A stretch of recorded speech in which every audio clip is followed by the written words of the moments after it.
Doctor bridge Bihari के नेतृत्व में मजदूर किसान युवा ससंत कार्यक्रम का आयोजन।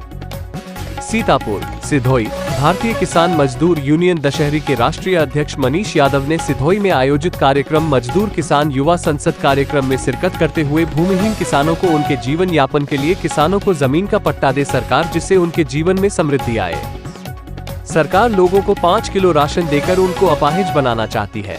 राशन देने के बजाय सरकार भूमिहीन और आर्थिक रूप से कमजोर नागरिकों को शिक्षा में समानता के लिए स्कूलों, सरकारी स्कूलों की शिक्षा में सुधार करे सरकार।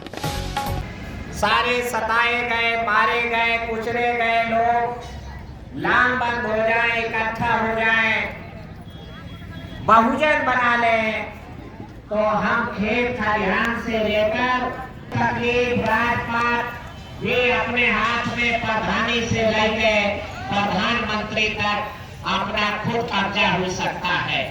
एक एक जात की एकता बनाए। जो लोग गली गली घूम रहे हैं, सभी साथियों को, हमारे सामने बैठे हमारी माताएं बहनें, नौजवान साथी, पिता के बुजुर्ग, छोटे छोटे बच्चे बैठे, पढ़ाई करने योग्य बच्चे, मंच पर उपस्थित उत्तर प्रदेश सरकार में पूर्व मंत्री रहे आदरणीय शाह जी, सीतापुर में नहीं, सीतापुर जनपद के अलावा तमाम उत्तर प्रदेश के अन्य जनपदों में किसानों, मजदूरों, नौजवानों को उनका हक और अधिकार दिलाने की लड़ाई लड़ने वाले आदरणीय डॉक्टर ब्रिज बिहारी लाला जी, मंच पर उपस्थित हमारे अन्य साथी, हमारी बहन जी बैठी लगातार संघर्ष करती रहती, मैं देख रहा था जी। अनिला जी, मैं आप सभी का हार्दिक स्वागत वंदन अभिनंदन करता हूँ। साथियों, आजादी के 75 वर्षों बाद अगर देश के नागरिकों को, देश की महिलाओं को, देश के नौजवानों को, देश के हमारे बच्चों को और हमारे बुजुर्गों को अगर अपनी मूलभूत सुविधाओं के लिए इस तरीके से जमीनों पर बैठ के, सड़कों पर बैठ के धरना प्रदर्शन करना पड़े, और इसके बाद भारत सरकार में चुनी हुई सरकार कहती है कि विकसित भारत बनाने का काम कर रहे हैं, देश को प्रगति के रास्ते पर ले आ रहे, नया भारत बना रहे, तो मैं समझता हूँ इस तरीके का नया भारत और विकसित भारत कहने में भी हम लोगों को शर्माना चाहिए। जहाँ पर गाँव के गरीब को उसका हक और अधिकार न मिल सके, वहीं पर देश में चंद पूंजीपतियों की संपत्ति 75,000 करोड़ रुपए पर घंटे इसकी संपत्ति बढ़ रही, और यहाँ पर 75 रुपए हमारे गरीब को भत्ता मिलने में तमाम सरकारी अड़चनें होती है। उस सोचने का विषय है कि हम आजाद हुए भी हैं कि नहीं आजाद हुए। हम लोग बाबा साहब भीमराव अम्बेडकर की बात तो करते हैं, लेकिन क्या उनके सिद्धांतों पर हम लोग चल रहे हैं? क्या उनके बताए रास्ते पे हम लोग चल रहे हैं? ये सब सोचने के विषय है। और आने वाले समय में मैं आपको बता देना चाह रहा हूँ कि जो परिस्थितियां देश में बनाई जा रही है, दोबारा कोई डॉक्टर ब्रिज बिहारी नहीं पैदा होंगे। आपके हक और अधिकार के लिए लड़ने के लिए सरकारों से, सत्ता से अपने आप को बर्बाद करके आप लोगों की लड़ाई लड़ने का काम अब आने वाले समय में कोई दूसरा व्यक्ति करने वाला नहीं है। इसके लिए आप लोगों को खुद लड़ना पड़ेगा, आपको खुद अपनी आवाज उठानी पड़ेगी, अपनी समस्याओं से जूझना पड़ेगा, तब जाकर कहीं सरकार शायद सुन ले। क्योंकि लोगों ने अपने कानों में रुई लगा रखी है, ये बहरे हो चुके हैं, इनको दिखना बंद हो गया, इनको वही दिख रहा है जो देश के चंद उद्योगों से इनको दिखाने का काम कर रहे हैं। इसलिए साथियों, समय बहुत विपरीत है, और आज उस समय पर यह कार्यक्रम हो रहा है जब देश में एक बार पुनः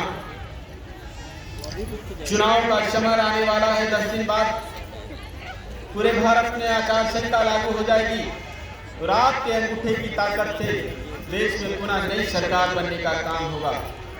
इसलिए मेरा अनुरोध है, मैं किसी पार्टी से नहीं, किसी पार्टी का समर्थक नहीं, लेकिन मेरा अनुरोध है कि जिन लोगों ने भी आपके हक और अधिकार को छीनने का काम किया है, आपके सामने तमाम तरीके की समस्याएं खड़ी करने का काम किया है, आपके बच्चों के हिस्से की शिक्षा को खत्म करने का काम किया, आपके बच्चों के अच्छे इलाज की व्यवस्था को खत्म करने का काम किया, आपके हिस्से के बिजली, पानी, सड़क तमाम बड़े घरानों को देने का काम किया।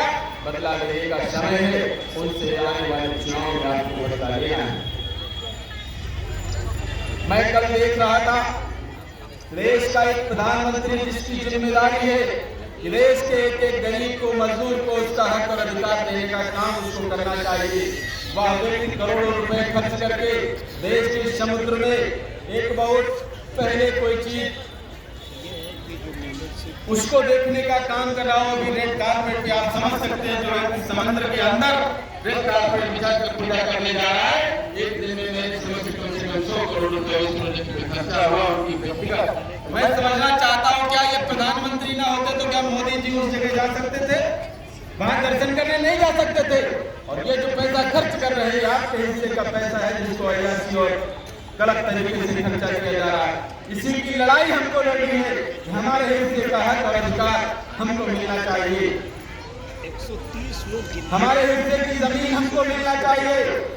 जहाँ एक व्यक्ति के पास सैकड़ों बीघे, सैकड़ों एकड़ जमीन है, वहीं गांव में गरीब के पास अगर कोई घर का परिवार का दुर्भाग्य से कोई खत्म हो जाए तो मैं समझता हूँ कि रखने के लिए दूसरे पास जमीन नहीं।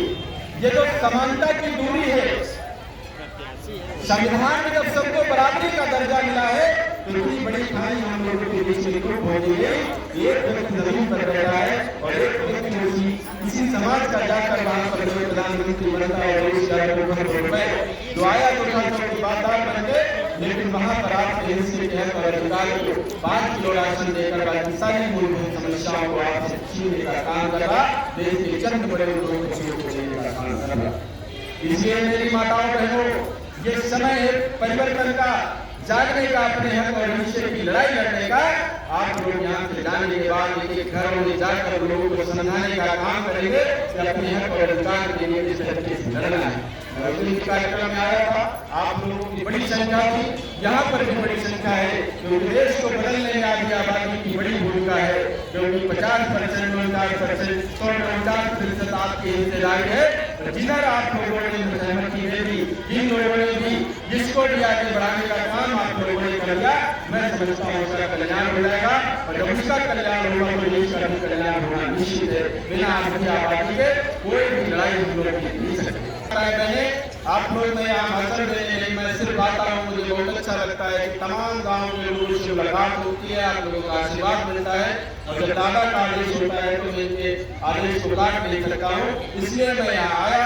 आप लोगों का बहुत प्यार मिला, बहुत सम्मान मिला, उसके लिए दिल की गहराइयों से बहुत बहुत धन्यवाद। जय हिंद, जय भारत, जय जवान, जय किसान।